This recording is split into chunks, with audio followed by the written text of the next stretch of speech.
नमस्कार दोस्तों, सारथी क्लासेस के YouTube चैनल में आपका स्वागत है। आज के इस वीडियो में हमारा टॉपिक है बिहार विधानसभा चुनाव 2020। जी हाँ दोस्तों, जिस प्रकार राजनीतिक पार्टियों ने चुनाव की तैयारी शुरू कर दी है, उसे देखकर यह लगता है कि इस वर्ष अक्टूबर या नवंबर के महीने में चुनाव संपन्न हो जाएगा।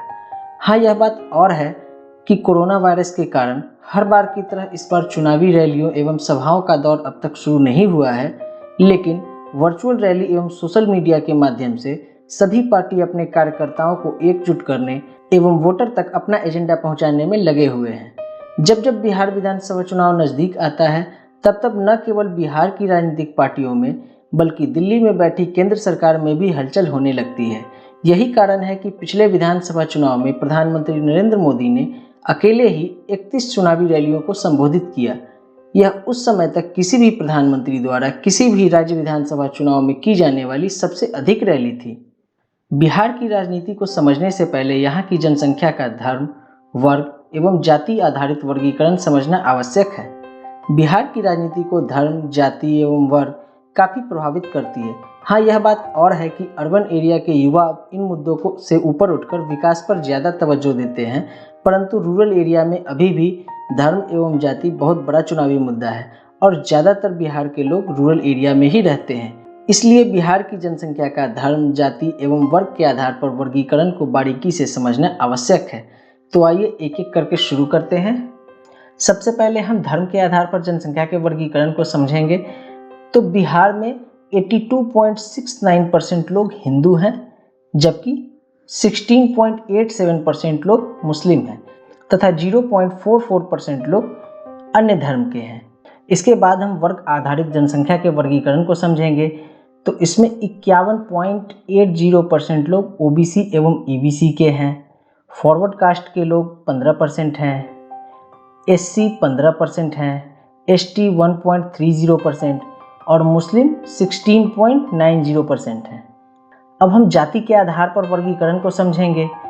तो इसमें मुस्लिम 17% हैं, यादव 16%, कोयरी 6%, ब्राह्मण 5%, राजपूत 4%, कुर्मी 4%, कायस्थ 1%, एससी 15%, एसटी 1% और ईबीसी 26% है। अब हम विभिन्न राजनीतिक दलों का जातिगत वोट बैंक देखेंगे। तो जैसा कि टेबल में दिखाया गया है, बीजेपी का वोट बैंक ब्राह्मण, भूमिहार, राजपूत, कायस्थ एवं बनिया है। आरजेडी का यादव एवं मुस्लिम, कांग्रेस का मुस्लिम, जेडीयू का कुर्मी, कोयरी, ईबीसी एवं एससी, एलजेपी का पासवान, रालोसपा का कोयरी और हम का मुसहर वोट। इसके बाद हम स्विंग वोट की चर्चा करेंगे, जो हर चुनाव के समय परिस्थिति को देखकर बदलती रहती है। तो इसमें सबसे पहले ईबीसी में गैर बनिया वोट आता है, एससी में गैर पासवान और गैर मुसहर वोट और शहरी युवा मतदाता जो कि जनरल, ओबीसी एवं एससी से बिलोंग करते हैं।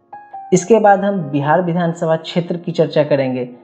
तो बिहार विधानसभा में कुल 243 क्षेत्र हैं, जिसमें से 38 क्षेत्र शेड्यूल कास्ट के लिए रिजर्व है, 2 क्षेत्र शेड्यूल ट्राइब्स के लिए रिजर्व है और 203 क्षेत्र अनारक्षित हैं।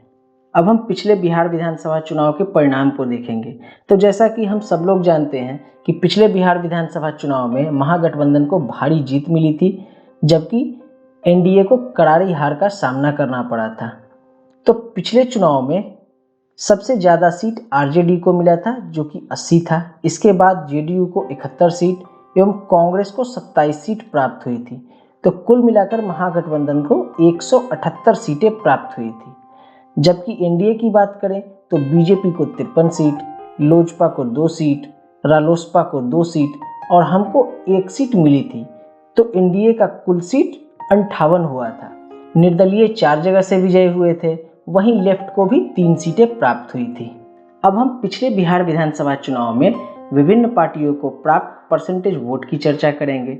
तो इसके लिए हमने पाई चार्ट बनाया है, जिसमें सभी राजनीतिक पार्टियों को कितना परसेंट वोट प्राप्त हुआ है यह दर्शाया गया है। बिहार की 3 बड़ी राजनीतिक पार्टियां बीजेपी, आरजेडी एवं जेडीयू में सबसे ज़्यादा मत प्रतिशत बीजेपी को प्राप्त हुआ था जो कि 24.42% था। इसके बाद आरजेडी को 18.35% और जेडीयू को 16.83%।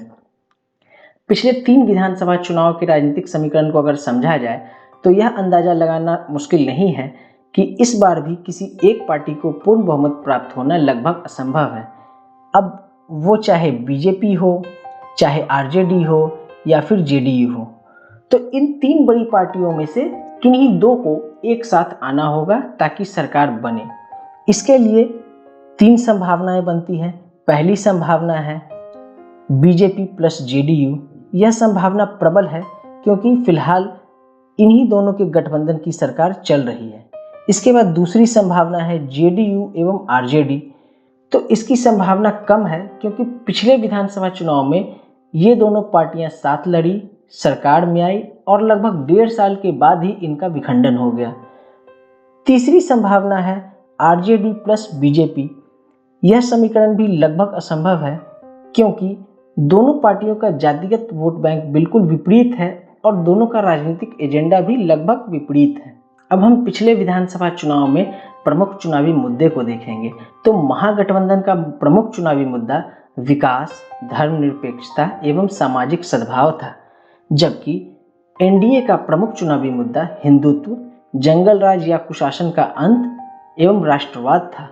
पिछले बिहार विधानसभा चुनाव प्रचार के दौरान कई नेताओं द्वारा अमर्यादित भाषा का इस्तेमाल किया गया और बिगड़े बोल बोले गए। इनमें से कुछ प्रमुख हैं, जैसे कि अमित शाह द्वारा यह बोला गया कि अगर भाजपा बिहार में चुनाव हारी तो पाकिस्तान में पटाखे फूटेंगे।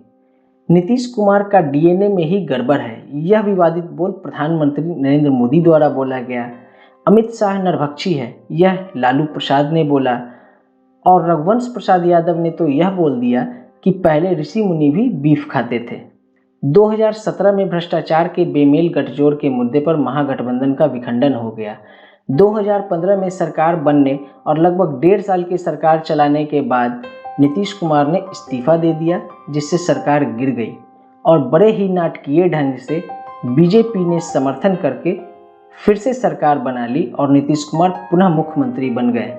बिहार विधानसभा चुनाव 2020 में महागठबंधन के संभावित मुद्दे तो कई हैं, लेकिन प्रमुख मुद्दा लॉकडाउन में प्रवासी श्रमिकों की अनदेखी, सीएए एवं एनआरसी एवं राज्य सरकार की असफलता होगी। इसी प्रकार एनडीए के संभावित चुनावी मुद्दे में लालू का विकास वर्सेस नीतीश का विकास। इसमें ये लालू के 15 साल के शासन की तुलना नीतीश के 15 साल के शासन से करेंगे। दूसरा चुनावी मुद्दा हिंदुत्व एवं तीसरा राष्ट्रवाद होगा। धन्यवाद दोस्तों, वीडियो कैसा लगा जरूर बताइएगा। अगर अच्छा लगा हो तो लाइक कीजिएगा। अगर आप बिहार की राजनीति में इंटरेस्ट रखते हैं और बिहार विधानसभा चुनाव से जुड़ी खबरों से अवगत रहना चाहते हैं तो हमारे चैनल को सब्सक्राइब जरूर कर लीजिएगा। धन्यवाद।